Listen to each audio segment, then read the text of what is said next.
কোনো ধরনের উচ্ছৃঙ্খল কাজ যেন না হয়, বল প্রয়োগ করা যাবে না। আমরা বিভিন্ন কাজে ব্যস্ত আছি এখন, ইনেট টু সিভিল পাওয়ারের কাজে, দেশের শান্তি শৃঙ্খলা রক্ষার কাজে আমরা ব্যস্ত। তবে আমরা খুব তাড়াতাড়ি এই কাজটা শেষ করে সেনানিবাসে ফেরত আসতে পারবো, কিন্তু কাজটা দীর্ঘায়িত হচ্ছে। আমি জানি যে আমরা বহুদিন ধরে এই কাজটা করে যাচ্ছি, তো ধৈর্য রাখতে হবে এবং প্রফেশনালিজমের মাধ্যমে, পেশাদারিত্বের মাধ্যমে কাজটা সম্পন্ন করতে হবে।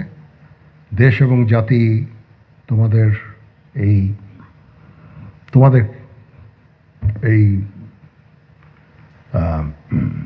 এই সার্ভিসটা তাদের জন্য অত্যন্ত গুরুত্বপূর্ণ।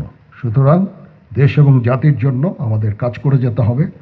যতদিন না আমরা একটা নির্বাচিত সরকার পেয়ে যাই এবং দেশ একটা শান্তি শৃঙ্খলার মধ্যে আসে, আমাদের এই কাজটা করে যেতে হবে। ততদিন পর্যন্ত ধৈর্যের সাথে এই কাজটা করে যেতে হবে। জেনেক্সে শিফট করো, লাইফকে লিফট করো। ডিপ্লয়মেন্ট থাকার সময় এই উচ্ছৃঙ্খল কাজগুলো করা যাবে না, এদিকে আমাদের নজর রাখতে হবে। কোনো ধরনের উচ্ছৃঙ্খল কাজ যেন না হয়, বল প্রয়োগ করা যাবে না। মাঝে মাঝে এই কাজগুলো করতে যেয়ে কিছু বল প্রয়োগ হয়ে যায়, সেগুলো যথাসম্ভব বল প্রয়োগ করতে গেলেও অত্যন্ত একেবারে প্রপোর্শনেট যেন হয় এবং যত কম বল প্রয়োগের মাধ্যমে কাজগুলো করা যায় ততই ভালো। ইনশাআল্লাহ আমরা যদি সবাই একসাথে কাজ করি, আমরা একটা দেশের শান্তি শৃঙ্খলা ফিরিয়ে আনতে পারবো এবং একটা সুন্দর ভালো দেশ পাবো ইনশাআল্লাহ।